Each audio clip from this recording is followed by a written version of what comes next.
Bom dia, caro pregador, pregadora da Palavra de Deus. Sou o Padre Frei José, pároco da paróquia de Nossa Senhora das Mercês, Arquidiocese de Belo Horizonte, mestrando em Teologia Bíblica pela Faculdade de Filosofia e Teologia dos Jesuítas, a FAGE, e seja bem-vindo ao nosso Dabar.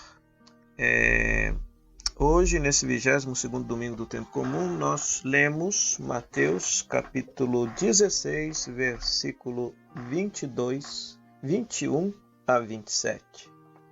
Mateus capítulo 16, versículo 21 a 27. Então, neste texto, nós temos basicamente três cenas. No versículo 21, nós temos o primeiro anúncio da paixão. Jesus, após ser confessado como Messias, como Cristo por Pedro, Jesus anuncia que deverá sofrer da parte das autoridades religiosas de Jerusalém e ser morto e ser erguido, ressuscitado ao terceiro dia. Depois, do versículo 22 ao versículo 23, nós temos a censura a Pedro. Aqui está se seguindo a mesma ordem da narrativa de Marcos. Ele copia absolutamente a mesma sequência de Marcos aqui. Depois temos, do versículo 24 ao 27, o tema do seguimento e da cruz. Cristo anuncia qual é a condição necessária para poder segui-lo. Pois muito bem, o que nós podemos depreender que seja a mensagem central deste texto? Pois muito bem, é de se estranhar que, após Pedro ter dito a Jesus que ele era o Messias, Jesus diga que deverá morrer. Aqui que está o X da questão. A resposta de Pedro foi absolutamente certa. Jesus é o Messias, claro. Mas que tipo de Messias? Ora, na época se esperava um Messias filho de Davi, um rei político glorioso que resgatasse novamente a glória do povo de Israel. Parece que Jesus não pretendia absolutamente nada disso. Aliás, historicamente, Jesus nasceu, cresceu, viveu, foi assassinado e ressuscitou, e Israel continuou nas mãos do Império Romano. Então, aqui que está a questão. Este texto parece ter a função catequética da comunidade, quer seja de Marcos, quer seja de Mateus, quer seja de Lucas, que também trabalha este mesmo tema no seu evangelho, tem esta mesma cena. A finalidade deste texto, meus queridos e minhas queridas, deve ser, a meu ver, a intenção de explicar o porquê da morte de Cristo na cruz. Pois a própria morte de Cristo na cruz depunha contra ele enquanto Messias. Isso não fazia parte da tradição judaica. Muito embora estejamos acostumados a escutar nas nossas celebrações litúrgicas, celebrações da palavra, celebrações da Santa Missa, o padre pregando, dizendo que estava previsto nas Escrituras que Cristo tinha que morrer e padecer na cruz. Isso, inclusive, aparece lá no Evangelho de Lucas, quando Jesus aparece ressuscitado aos discípulos de Emaús. Ele diz que estava lá previsto nas Escrituras que o Messias tinha que padecer para entrar na glória. Aí é que está a questão.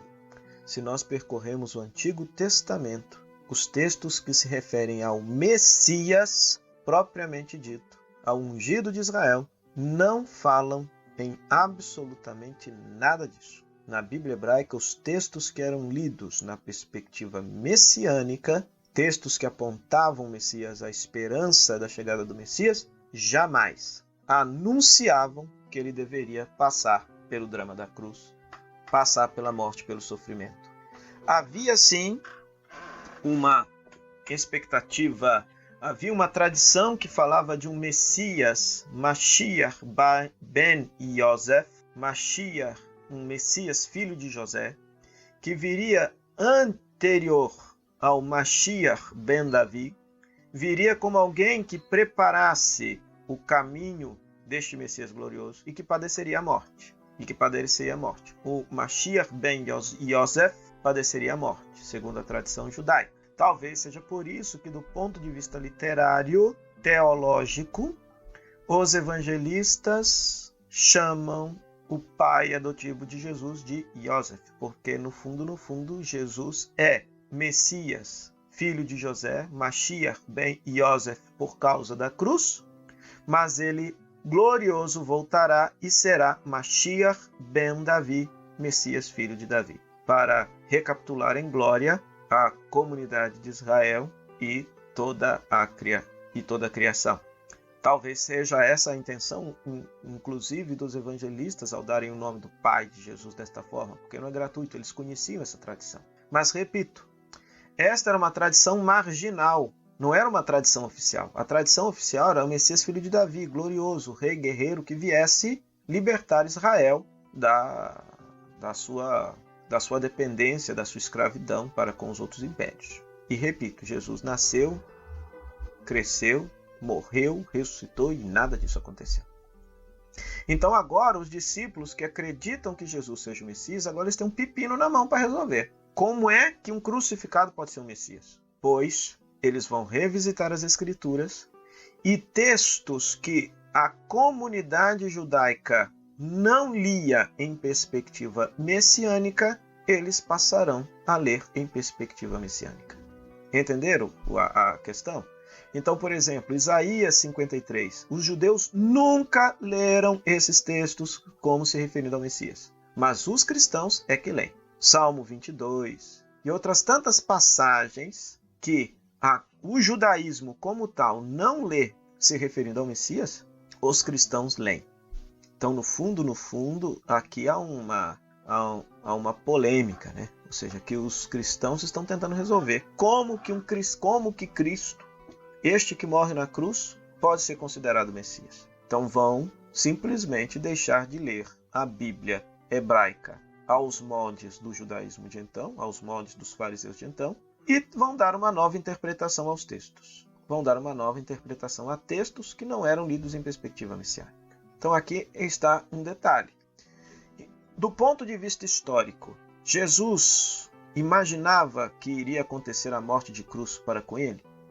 Olha, minha modesta e humilde opinião, eu acredito que não. Porque Jesus, do ponto de vista histórico, imaginava que ao fim de sua vida fosse implantado definitivamente o reino de Deus na história de Israel, na história do mundo. Todos os historiadores, sejam católicos, protestantes, agnósticos ou ateus que pesquisam Jesus histórico, são unânimes em afirmar que Jesus, historicamente falando, imaginava a chegada do reino de Deus para já de uma forma imediata.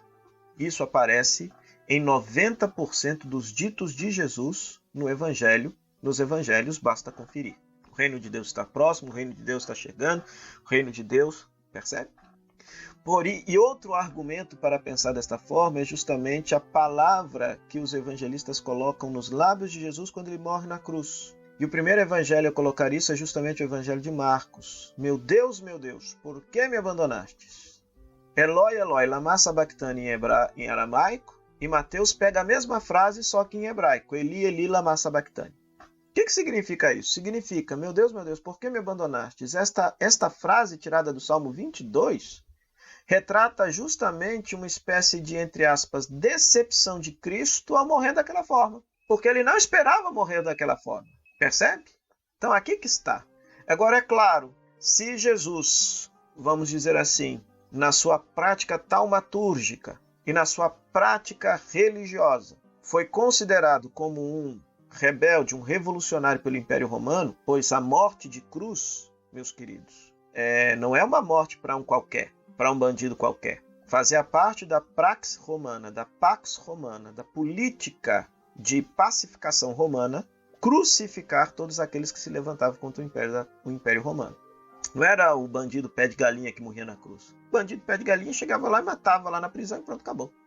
Mas não, mas alguém que publicamente fosse considerado alguém que se levantou contra o Império Romano, o imperador, na pessoa de suas autoridades, dos seus servos, ordenava a morte desta pessoa publicamente na cruz como uma forma de amedrontar as pessoas. Então a morte de Jesus foi política. Morreu como um rebelde contra o Império. Na Bíblia temos a interpretação religiosa deste fato. É o Cordeiro que morre na cruz, é o Filho de Deus que morre na cruz. Na Bíblia temos a interpretação do fato religiosa, mas é fato histórico que a morte de Cristo foi uma morte política.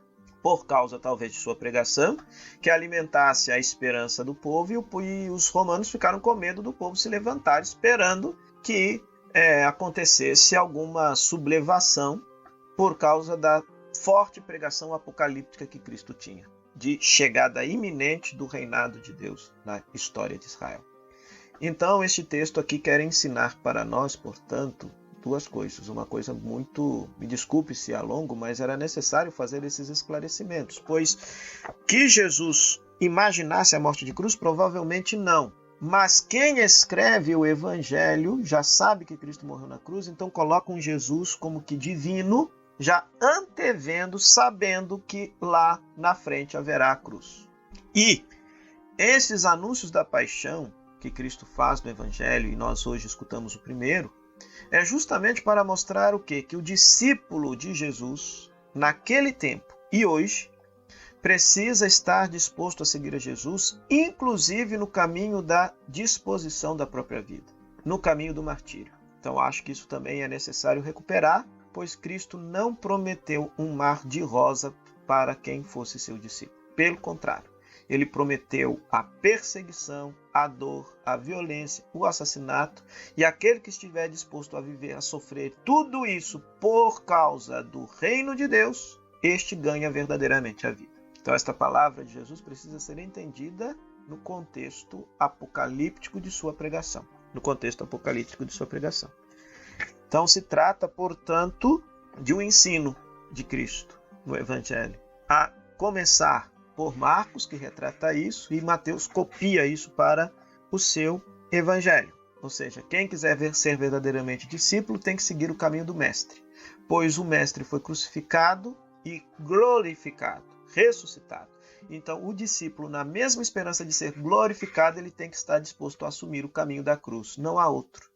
Aqui não é o espaço para atualizarmos a mensagem, mas apenas queria dar a singela e humilde pista de que este texto precisa ser confrontado com as teologias da prosperidade, teologias coach, teologias que pregam apenas o sucesso das pessoas, quando na verdade o Evangelho nos ensina que a verdadeira glorificação passa pelo fracasso na esfera humana. Veja só, a verdadeira glorificação da parte de Deus, a ressurreição, só nos chega quando estivermos dispostos a fracassar humanamente. Ou seja, a cruz é o fracasso do projeto de Jesus.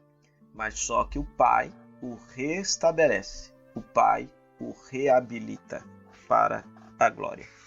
Pois muito bem, então seria esta a exegese que nós teríamos a expressar aqui para vocês, apenas aqui comentando também, versículo 22 e 23, a questão aqui da palavra dirigida a Pedro. Esta palavra é dirigida a toda a igreja, a toda a comunidade. Pedro tem uma cabeça de um Messias glorioso, e Cristo não é esse Messias da glória. Cristo é o Messias da dor, do sofrimento. Ele salva e resgata o mundo, estando disposto a dar a própria vida, sofrer para que o outro tenha mais vida. Que fique esta lição para nós, que nós não sejamos esta pedra de tropeço, escândalo, como aparece no texto grego, e nem sejamos Satanás, aquele que se coloca como obstáculo à realização do projeto de Deus na vida e na história do mundo.